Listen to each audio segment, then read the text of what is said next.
લોહ અટકના ભીમા રબારી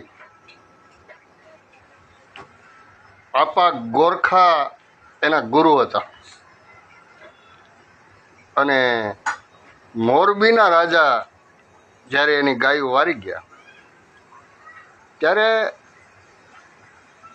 ભીમો રબારી એના વાસરું લઈને ત્યાં ગયો હતો. એટલે રાજાને એમ થયું કે આપા ગોરખા ત્યારે પ્રખ્યાત હતા, એટલે કે આમાં કંઈક મિસ્ટેક છે કે એટલે એ ગાયોને બધાને છોડી મેલ્યા હતા.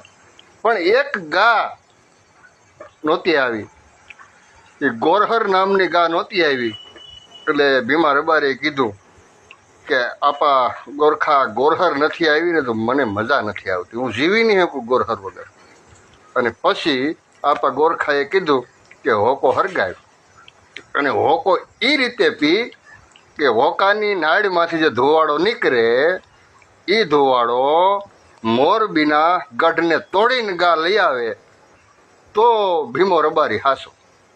ક્યાં તો એને ભાઈ હોકો હરગાયો અને દમ માર્યો અને એ ધોવાળાની સલેમ મારીને ગઢ તૂટી ગયો હતો અને ગા પાછી આવી હતી. આ સોનગઢમાં આપા ગોરખાની અને ભીમા રબારી બેની સમાધિ છે, જાવ તો જોજો.